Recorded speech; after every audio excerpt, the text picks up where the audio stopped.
Welcome to ILTV's Israel Daily. I'm Lauren Izo. And coming up in this edition, the projected president-elect could re-sign the Iran nuclear deal. What could that mean for Israel and the region? Then Netanyahu inaugurates Israel's first rapid corona testing center at Ben Gurion Airport.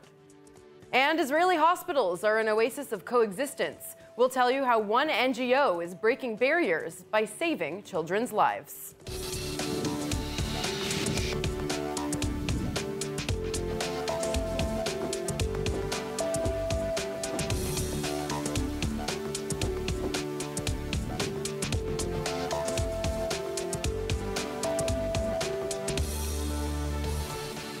Mike Pompeo is expected in Israel next week, among his last diplomatic visits as the U.S. Secretary of State before the Biden administration is projected to take the White House in January.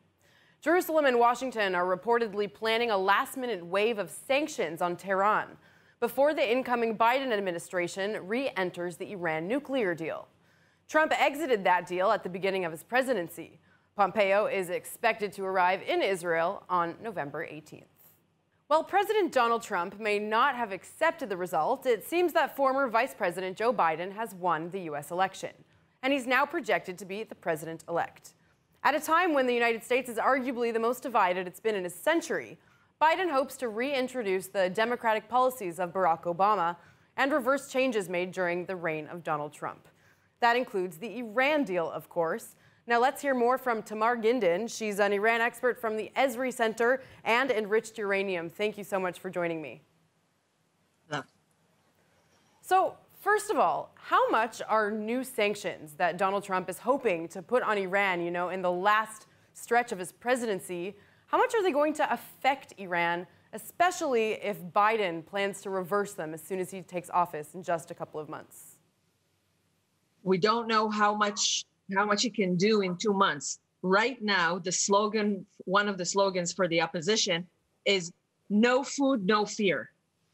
They really reached a state of so low economically. People are looking in the garbage for food that they're saying we're now ripe for a revolution. But the minute the Iranian people heard about Biden's victory, the prices of the dollar went down. Every time there was bad news or fear of bad news, even just a possibility of something bad happening, like new sanctions by Trump during his presidency now, the dollar went soaring up. Now the dollar went down. Prices started to go down just in the past couple of days. So I don't know what Trump has in plan, what he still has in store. If Biden is to reverse it in 2 months, I hope for the people, I hope it won't make them more hungry. Of course, for the nation, I hope it would be enough to cause the mullahs to go, but I'm not very optimistic about that. Well, with that said, if Biden does decide to re-enter the deal with Iran, do you think that his policies are going to mirror the policies of Obama, or will he be slightly tougher? I think he should follow along more or less the same lines of Obama, because the Islamic Republic said it was the U.S. who broke the JCPOA. We acted according to our commitments in the JCPOA, and it was Donald Trump who broke it. It was the U.S. who broke it. On the other hand, now that they're starting from a different point, because once the U.S. broke the deal and Europe couldn't get the U.S. back into the deal, and they saw that they're not getting what they were promised, they started to enrich uranium again, and now they're closer to a bomb. So we're starting from a different point. And the mullahs climb a relatively high tree. They will need a ladder of honor to get down from it. I hope that the new administration would provide them that. Let's zoom out a little bit on this issue. Trump has done a lot of work recently with Gulf states, of course, the Abraham Accords. Won't re-entering the Iran deal divide the U.S. from the UAE, Bahrain, and especially Saudi Arabia? Could it affect any of these normalization deals with Israel? No profit, and I don't sit in any of these discussions in any of these countries. But yes, Iran and the Arab states, the Gulf states, Saudi Arabia, are in a kind of conflict. And when the Gulf states signed normalization deals with Israel, it was the Islamic Republic who said, "You're betraying the Muslim people." But I don't think it should stand in contrast. I think that peace can be achieved with both parties. Even Iran, even the Islamic Republic, is trying to unite the Islamic world, including, of course, the Arab states, around one flag. So I hope that it will not affect it. Do you think that Iran is afraid that some of its biggest enemies could perhaps be getting the F-35, the most advanced fighter jet? Is that something they're afraid of? I will start by something I say in every one of my lectures. Iran is not an enemy of Israel. Iran and Israel have a common enemy named the Islamic Republic, and the Islamic Republic is more an enemy of Iran than it is of Israel. Having said that, I think, yes, they are afraid that all their neighbors are getting weapons that they don't have. During the JCPOA, even during the discussions, the negotiations, right, one of the things they were afraid of was that their neighbors are continuing their race, and they can't. They're not allowed to. That is why they didn't give up conventional weapons. So I think it does stress them. Not to the point of starting a war, because nobody wants a war, but it does distract the balance. All right. Well, it will be very interesting to see how all this unfolds. Tamar Gindin, thank you so much for your insight. Thank you very much. Moving on now, on Sunday, the first tourist flight directly from Tel Aviv to Dubai took off from Ben Gurion Airport. The charter was organized by an Israeli and an Emirati businessman through the Dubai-based airline carrier Fly Dubai. Some 174 businessmen and tourists flew on flight FZ8194 over Saudi airspace, of course. The flight included government officials, representatives of the flight and tourism industries, and Israeli businessmen. On the weekend, Fly Dubai announced that starting November 26th, there will be 14 flights a week, or 2 a day, between the United Arab Emirates and Israel. Israel has approved the construction of a new town near the border with the Gaza Strip. It will be located in the Sdot Negev Regional Council in the northwestern Negev, which includes the town of Netivot. The town is currently referred to in official documents by the temporary name Hanun. It will be located east of Kibbutz Saad and south of Sderot. Prime Minister Netanyahu and Sdot Negev Regional Council head Tamir Idan announced the decision in a social media video. אנחנו שם מול אויבים שרוצים לעקור אותנו, והם מגלים לא רק שאנחנו לא נעקרים, אנחנו נוטעים ובונים ויוצרים. זה דבר גדול מאוד. תמצית הציונות. אז הרבה ברכה ותקבל עוד הרבה עזרה. אחרי החלטת הממשלה באמת האמיצה והמיוחדת אחרי צוק איתן, החלטה 2017, אוכלוסיית העוטף גדלה ב-30%. כל היישובים מלאים, שוקקי חיים, ושאלו אותי החבר'ה שפה בחוץ, מה הסוד? אמרתי להם, קהילה, חינוך, עוצמה, ציונות וגם עזרה. והדברים האלה ביחד מביאים את כל עם ישראל אלינו. יש לי רשימת ממתינים. The Israeli humanitarian NGO Save a Child's Heart performed its 5,555th life-saving procedure last week. Around half of those procedures are dedicated to treating Palestinian patients. The organization not only brings children from the Palestinian territories and abroad to Israel for life-saving treatments, it also trains doctors within these regions to perform the surgeries locally, learning directly from Israeli health experts. Now, for this milestone procedure, the NGO treated a 5-month-old Palestinian boy from Gaza named Mahmoud, suffering from life-threatening illnesses. Mahmoud was brought to Wolfson Medical Center in Holon for the treatment, where he underwent surgery to save his life. Now, let's hear from the doctor who performed that surgery, saving his life, Dr. Sagi Asa. He's a pediatric cardiologist from Wolfson Medical Center, And he also, of course, works with Save a Child's Heart. Thank you so much for joining us today. Thank you. So first of all, I'd like to know, how did you get involved with this organization? Actually, I was working at a pediatric residence in Walton Medical Center. There I first was acquainted to Save a Child's Heart. And since then, thank goodness, I'm there operating with my team on children from all over the world. This is a privilege to work as a team. It's a teamwork. Since the children coming to us suffer from life-threatening defects in their hearts, it needs a team approach, surgical catheterization, invasive care, teams, and all these abilities to operate and save the lives of so many children is due to the organization and the medical teamwork. And this is what we do on a daily basis in Wolfson Medical Center. So the surgery that you performed was number 5,555. Now I'm wondering, why is that number such a milestone for the organization? Yeah, amazing. This is the 5,555th case we've been performing on life-saving operation and catheterization. And we are very proud to save so many lives of so many children from all over the world, Palestinians, Arabs, Israelis, African children. Mahmoud, this cute little boy, was operated as a very small child at the palliative operation when he was a baby. And he came now to his final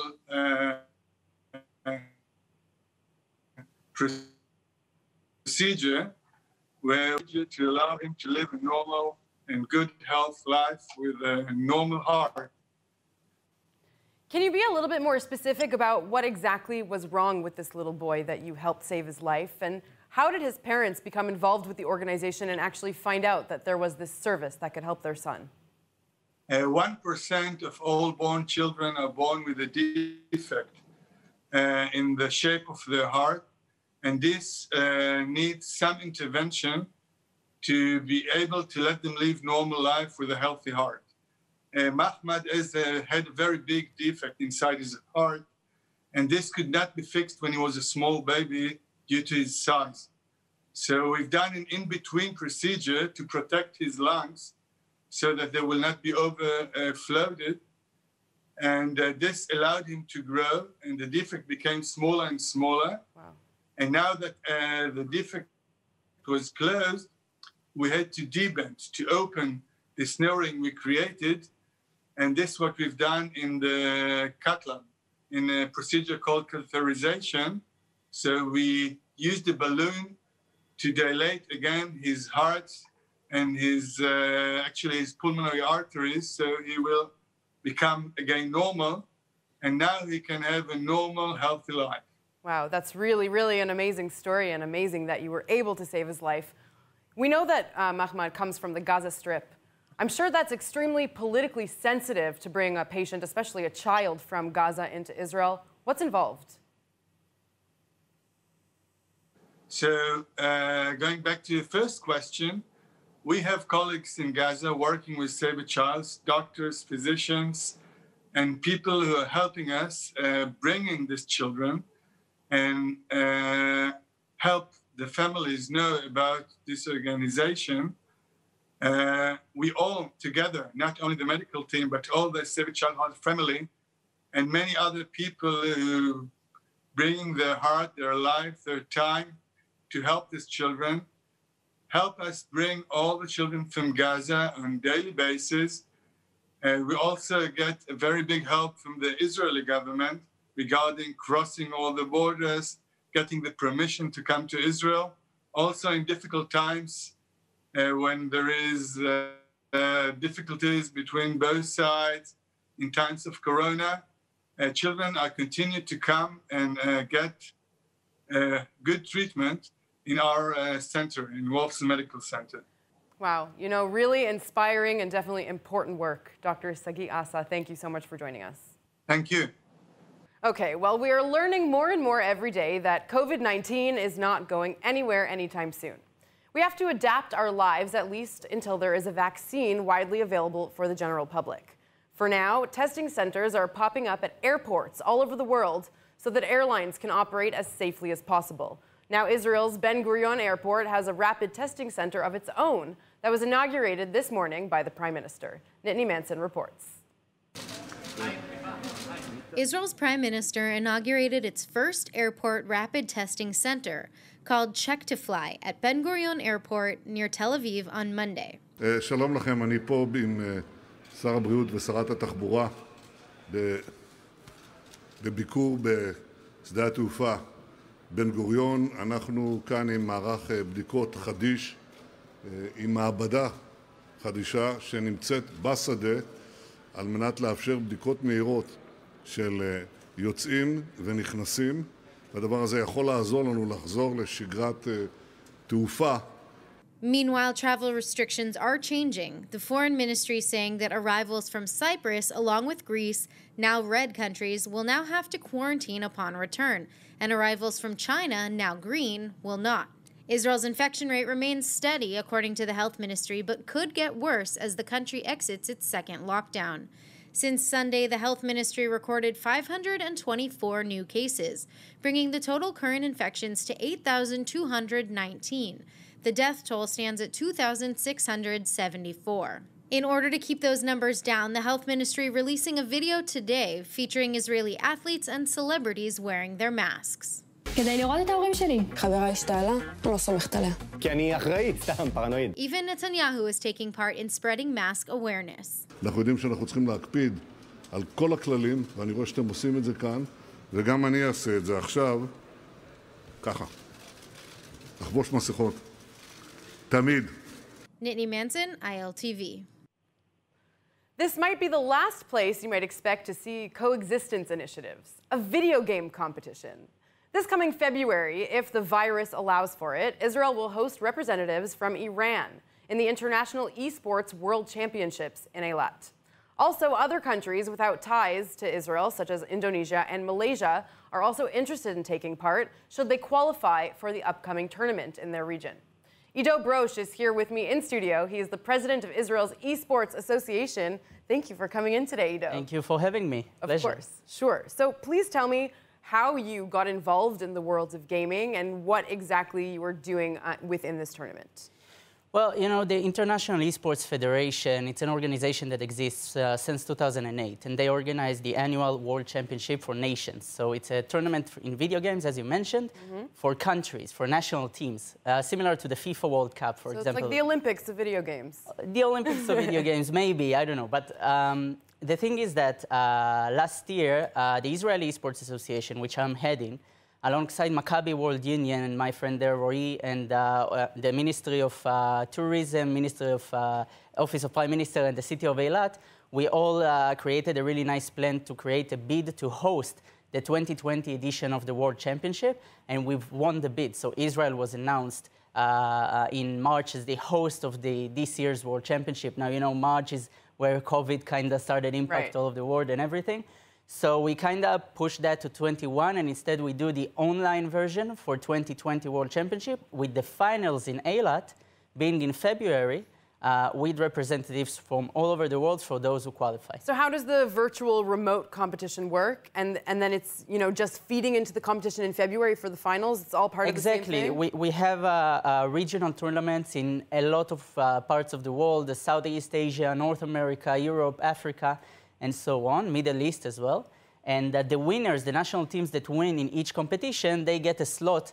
They fly here to Israel in February to participate in Eilat. So tell me about bringing these Iranian players to Israel. Was that complicated, or it's just sort of part of the way this competition works? Well, right now, you know, we didn't know who is coming because right now we have the regionals, right? And then, you know, Iran won the Pro Evolution Soccer tournament, which happened last week for the Middle East region.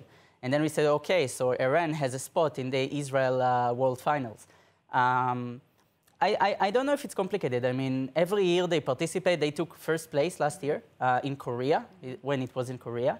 But we are definitely happy to have them in Israel. I think that esports, you know, and gaming due to the online connectivity, it has a huge potential to bridge between people, between nations. Absolutely. And I think this is an amazing start. And, you know, with all the news that Israel and the UAE signed the Abraham Accords, I think this, you know, our industry, the gaming industry, the esports industry is definitely the best place to make those connections with those people that otherwise wouldn't be able to connect. And did this player have to get, you know, special permission from his government or from the Israeli government to be able to come and compete? Well, I can't speak on behalf of the Iranian government, of course, because they have their own thing. I can say that we are not in direct communication with them. There's the Korean IESF, International Esports Federation, that is handling all of this. In terms of Israel, of course, when we submitted the bid to host the World Championship, we had to submit a guarantee that Israel would allow entry to all the participants signed by the Ministry of the Interior. So this was one of the documents that we have submitted, and definitely Israel is open to all the athletes from all the countries, Iran included, and all the other countries as well. And I'm curious, you know, February is not that far away. We have a global pandemic raging all over the world. How likely do you think it's going to be that this competition is actually going to go ahead and take place? Well, I think that, you know, we'll have to wait and see. Of course, this is the second time that we've postponed it already. It was November and then December and now February. But I do think that with what we're seeing now with the rapid testing and, you know, maybe there's a vaccine on the way, I am positive that it's going to happen because as we are planning it right now, we are planning a smaller event that is in line with the corona restrictions that the government imposed, the Ministry of Health and so on. And we definitely hope we can do it. It's going to be an amazing event. You know, we want to promote Eilat, we want to promote Maccabi and the Jewish organization and the Jewish sports and Jewish values and Israeli values, of course. And I am really hoping that this event is happening, and I am doing everything I can to make it happen. Before we end, I just wanted to ask you, I'm really curious, how do Israeli players rank among, you know, all the international esports players in the world? Well, better than you'd think. I mean, if I compare it to other sports in Israel, definitely we are in a good place in esport. There is a long way to go, but we have Israeli athletes participating in the largest tournaments, in the most prestigious clubs in the world, especially in Europe, also in North America. And in terms of this competition as well, we have consistently brought good results, not first places, but good results throughout the previous years. And I hope that maybe this year they play in the home field, you know, they will have a better chance. A little bit more comfortable, they're able to finally get the gold first place. Exactly. And I will be able to come here next time with the World Cup. We will definitely invite you back to show us that, Ido Broche. Thank you so much and best of luck with your tournament. I hope it actually gets to happen. Thank you very much. An Israeli company says it will install a wireless electric road system, the first of its kind in Italy. The team behind Electrion has developed a technology that enables electric vehicle batteries to be charged while the car is in full motion, using copper coils placed underneath the road. The pilot will initially include the construction of the wireless road system on a 1-kilometer stretch of a local toll road, and if successful, it will be implemented along the entire 62-kilometer road. The price for installing the system on a 1-kilometer stretch is estimated at $650,000, meaning the value of the entire project is around $97.5 million. Okay, let's take a look at the weather forecast. Summer weather is officially finished for 2020. Tonight here in Tel Aviv, we will hit lows of 63 degrees Fahrenheit or 17 degrees Celsius. Tomorrow will be partly cloudy with showers with a high of 77 Fahrenheit or 25 degrees Celsius. And now, just before we go, let's take a look at what's going viral in Israel.